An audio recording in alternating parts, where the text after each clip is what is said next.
तो दोस्तों, चाय पत्ती, शराब, बीड़ी, सिगरेट यानी कि ये जो नशे की चीज़ें हैं, इनसे भी हमारे उपाय होते हैं। क्या उपाय होते हैं, कैसे उपाय किए जाते हैं? इसके साथ साथ कई लोगों की कुंडलियों में 5 ग्रह एक साथ बैठे होते हैं, जिसे कहा जाता है पंचग्रह युति या फिर पंचायत।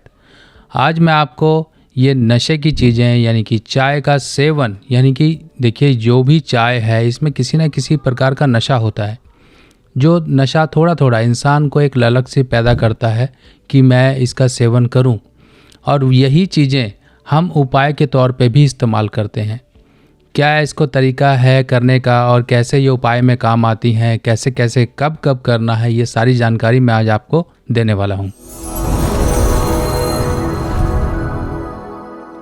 तो नमस्कार दोस्तों, मैं सुभाष शर्मा चंडीगढ़ से लाल किताब के ज्ञान में आपका स्वागत करता हूं।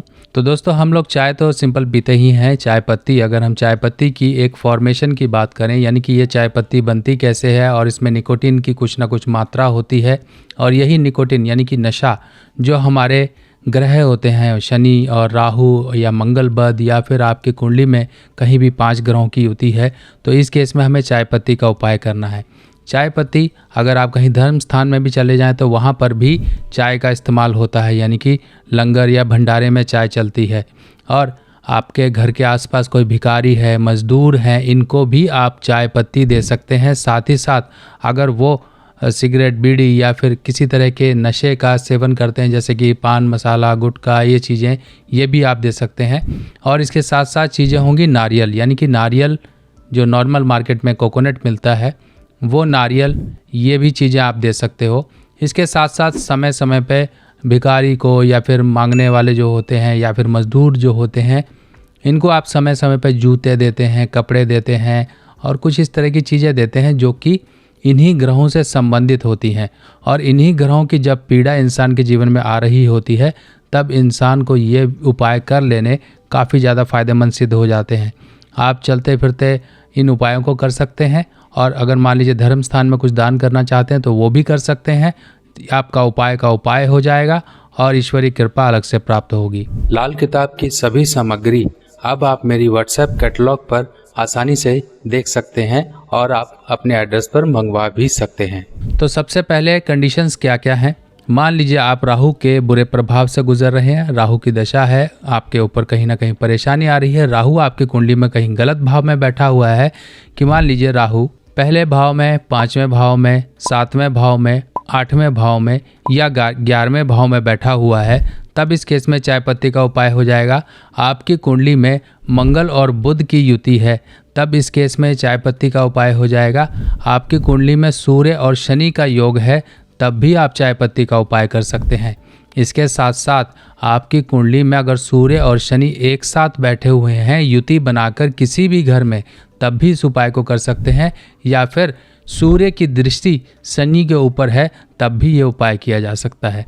अब ये कंडीशंस मैंने आपको बता दी। अब इस उपाय को करने का तरीका समझिए कैसे किया जाता है। 5 ग्रहों की युति जब होती है, तब ये लाल किताब के उसूलों के अनुसार ये कहा जाता है कि ऐसा व्यक्ति ज़्यादा, जैसे कहते हैं कि एक बहुत ही ज़्यादा सूफ़ी ज़िंदगी जीनी शुरू कर दी, बहुत ही धार्मिक हो गया, और गलत चीज़ों के प्रभाव से दूर हटता गया। जैसे कि ये गलत चीज़ें मानी गई हैं, शराब, नशा, ये चीज़ें गलत मानी गई हैं, इनका सेवन नहीं करता है। किसी भी तरीके से पापी ग्रहों की तासीर उसके अंदर नहीं है, एक भोलापन है, तो व्यक्ति काफ़ी स्ट्रगल करता है, क्योंकि उसको दूसरे लोग बेवकूफ़ बनाते हैं, और वो अपने आप को एक अच्छाई के कारण समाज में स्थापित नहीं कर पाता है।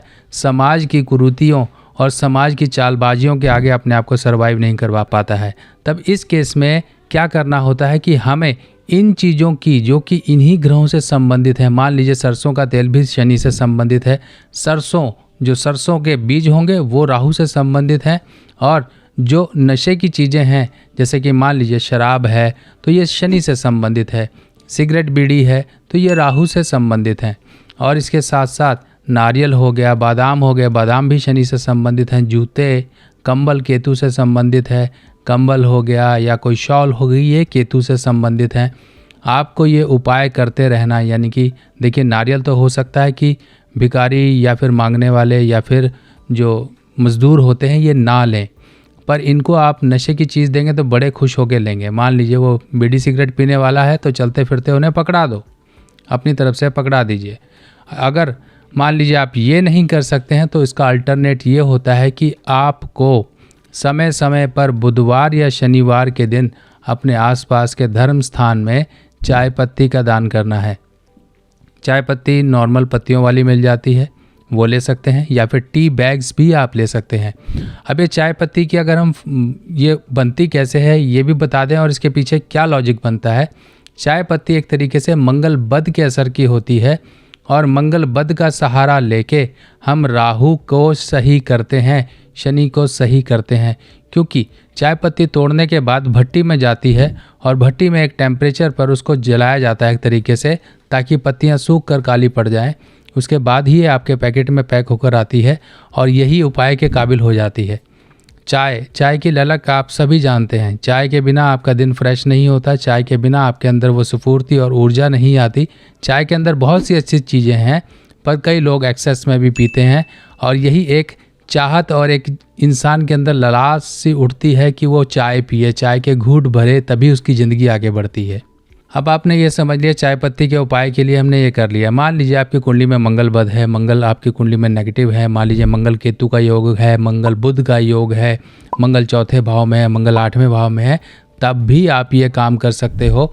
और जिनकी भी कुंडली में मंगल बद होता है तब 40 डेज लगातार ये कहा जाता है तंदूर में लगी हुई रोटियां कुत्तों को डाल कर आइए, मगर ये थोड़ा सा पॉसिबल नहीं हो पाता है क्योंकि तंदूर में रोटियां ढूंढना, ये तंदूर वाले खासकर लगाते नहीं हैं, घर में आप इस तरह से बना नहीं सकते हो, 40 दिन का आप नियम कर नहीं पाते हो और बहुत से कंडीशंस हैं, वो कंडीशन पूरी तरह से फॉलो नहीं हो पाती। पर ये चाय पत्ती का उपाय बहुत ही आसान है, कोई भी कर सकता है। अब जिसकी भी कुंडली में शनि चौथे भाव में है या चंद्र छठे भाव में है या चंद्र 8वें भाव में है या चंद्र 10वें भाव में है, तब इस केस में व्यक्ति को रात का दूध नहीं पीना होता है। अब रात को दूध नहीं पीना है, वो उसको नुकसान करेगा। उसको नुकसान किस तरह से करेगा, उसकी सेहत पर कर सकता है, उसको हजम नहीं होगा, वो पीता होगा एक समय में, पर एक समय आता है कि इंसान का दूध अपने आप छूट जाता है। क्यों छूट जाता है कि सर्कमस्टांसेस ही ऐसी बन जाती हैं, चाहे वो सेहत की हो, चाहे पारिवारिक पैसों की हो, चाहे उसकी आर्थिक परिस्थिति की हो, कुछ भी हो, अपने आप दूध छूट जाता है। नहीं छूटता, अगर व्यक्ति उसको पीता रहता है तो समझ लीजिए परेशानियां आती हैं उसके जीवन में, चाहे वो सेहत की हो चाहे कुछ भी हो। आप ये नोटिस कर लीजिएगा, बहुत से ऐसे लोग हैं जो कहते हैं हमारा दूध तो अपने आप ही छूट गया। क्यों छूट गया? कुछ ना कुछ परेशानी आ गई, कुछ ना कुछ आपके मानसिक उतार चढ़ाव ऐसे आ गए कि दूध से आपको घृणा या नफरत होने लगी। ये सब चीज़ें होती हैं। जिनकी भी कुंडली में ऐसे चंद्रमा जो आपको बताए गए हैं ऐसे भाव में है, तो वो लोग रात के समय सोने से पहले कॉफ़ी या चाय बिना दूध की, चीनी वगैरह मीठा वगैरह आप अपने अनुसार डाल सकते हैं, नहीं भी डालोगे तो कोई प्रॉब्लम नहीं। अगर आप ये लेते रहोगे, अगर मान लीजिए शनि चौथे भाव का हो गया, बाकी चंद्रमा छठे 8वें या 10वें भाव में है, तब ऐसे केस में आप लेना शुरू करिए। अगर आपको सेहत की परेशानियां हैं, आपको डाइजेशन या कुछ भी परेशानियां हैं, तो धीरे धीरे आपकी सही हो जाएंगी। और ये आजमाई हुई चीज़ें हैं, बहुत से लोगों को फ़ायदा हुआ, आपको भी होगा। और अपने फीडबैक और कमेंट इन इम्प्रूवमेंट्स को लेकर ज़रूर मुझे कीजिएगा, ताकि आपकी जो इन्फॉर्मेशन और लोगों के साथ शेयर की जा सके। चाय पत्ती का उपाय हो गया, चाय पत्ती आपने दान करना समझ लिया। इसके साथ साथ जब भी जन्मदिन आए, जन्मदिन के समय लोग पूछते हैं हम क्या दान करें। अगर आप ये चीज़ें दान करेंगे, कोई भी दान करें, क्योंकि देखिए मंगल किसी न किसी का यानी कि 90% लोगों का नेगेटिव हो जाता है। शनि राहु इनके नेगेटिव असर समय समय पे इंसान के जीवन पे आते रहते हैं। और जन्मदिन के समय पे आप एक ब्लैक एंड वाइट कंबल, नारियल पूजा वाला, बादाम, चाय पत्ती और साबुत उड़द, ये चीज़ें आप धर्म स्थान में दीजिए। और ज़रूरत की चीज़ें जैसे कि सरसों तेल, साबुत उड़द और कुछ नशे की चीज़ें जैसे सिगरेट, बीड़ी या कुछ भी तंबाकू, इस तरह की चीज़ें आपके घर के आसपास कोई ऐसा व्यक्ति दिखता है या बैगर दिखता है जिसको आप दे सकते हो और वो इन चीज़ों का सेवन करता हो, तो उनको दीजिए। आपको देखिए कितना फ़ायदा मिलेगा। हर चीज़ें सीधे तरीके से नहीं होती हैं, इतना समझ लीजिए, क्योंकि आपकी कुंडली में 2 तरह की एनर्जी हैं। अगर आप सिर्फ और सिर्फ पॉजिटिव एनर्जी को ही बढ़ाते रहोगे, नेगेटिव एनर्जी को आप सप्रेस करते रहोगे, दबाते रहोगे, तो जीवन कभी नहीं बढ़ेगा। नेगेटिव और पॉजिटिव एनर्जी यानी कि पापी ग्रह और आपके शुभ ग्रह दोनों की एनर्जी का बैलेंस अगर प्रॉपर हो तो जीवन में आय के स्रोत हमेशा खुलते रहते हैं, दिमाग हमेशा खुला रहता है, वरना तो बगुला भगत ही इंसान बन के रह जाता है अगर इतनी अच्छाई आपके अंदर हो जाए। इतनी अच्छाई, अगर हम सीधा कहें अच्छाई, ज़्यादा मीठे में भी कीड़े पड़ जाते हैं। इसी तरीके से आपके जीवन में ज़्यादा अच्छा भन और भोलापन और ज़्यादा श्रद्धावान बन के रहना भी आपके पापी ग्रहों से आपके जीवन में परेशानियां दिलवाना शुरू कर देता है। इंसान की आमदन, इंसान का पैसा, इंसान के जीवन में एक सरवाइव करने की कला सिखाते हैं पापी ग्रह यानी कि शनि, राहु, केतु। अगर इनको ही आप नहीं देखेंगे, इनके बारे में नहीं सोचेंगे और सिर्फ पॉजिटिव एनर्जी को ही बैलेंस करने में लगे रहेंगे तो कभी कोई भला नहीं होगा। तो इसी तरीके से हमें अपने ग्रहों को समय समय पर जहाँ देना है वहाँ जरूर दीजिए और बैलेंस तरीके से करते रहेंगे तो प्रॉब्लम नहीं होगी। और सूर्य शनि, अगर सूर्य शनि किसी की कुंडली में एक साथ हैं तब ये प्रॉपर मंगलबद्ध हो जाता है और काफ़ी दिक्कतें देने वाला हो जाता है, जिनको अच्छे प्रभाव मिलते हैं। अगर मान लीजिए सूर्य शनि की उनकी कुंडली में युति है, अगर वो अच्छे प्रभाव पा रहे हैं तो बाकी फैक्टर्स उनकी कुंडली में कहीं ना कहीं सपोर्टिव होते हैं, पर हर कोई किस्मत वाला नहीं होता है। हर किसी की राहु महादशा जीवन में पैसा धन दौलत दिलाने वाली नहीं होती है। कुछ लोग ऐसे भी होते हैं जिनके जीवन में परेशानियां और दुख दरिद्रता आ जाती है, क्योंकि यही नियति चाहती है कि उनके जीवन में कुछ ना कुछ परेशानियां दें ताकि एक प्रकृति का बैलेंस बना रहे, लोग कुछ राइज भी करें और कुछ डाउनफॉल में भी जाएं। आपके जीवन में अगर परेशानियां आ रही हैं तो वो डाउनफॉल में आपकी बुद्धि काम करती रहे, आपको सही ढंग से गाइडेंस एक तरीके से अपनी सोच से मिलती रहे, आप इन परेशानियों को टैकल कर सको और जीवन में परेशानियों से निकल सको। इसके लिए आपको ये उपाय करते रहना है। मैं ये नहीं कहता कि आप शराब का सेवन शुरू कर दीजिए, ज़रूरी नहीं है कि शराब से ही उपाय होगा।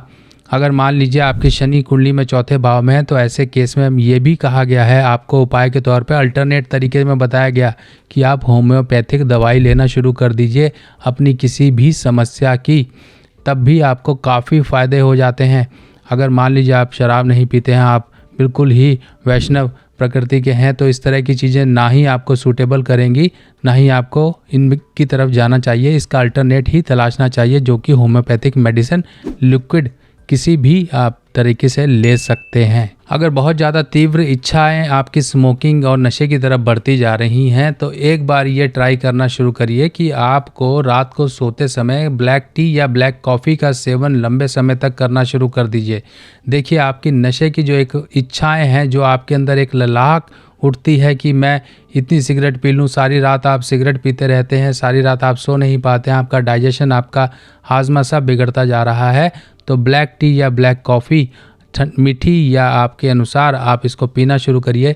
देखिए आपकी सिगरेट की हैबिट पर किस तरह से कंट्रोल आने शुरू हो जाएंगे। तो दोस्तों आपको ये जानकारी कैसी लगी ज़रूर मुझे कमेंट सेक्शन में बताइएगा। बाकी मंगल को अपने पॉजिटिव ज़रूर रखिए और जो भी माता समान महिलाएं हैं या माताएं हैं उनके चरण स्पर्श करते रहिए। बाकी आप सभी लोगों के लिए मंगल बद को सही करने के लिए 3 मेटल रिंग यानी कि 3 धातु की रिंग्स तैयार करवा ली गई हैं।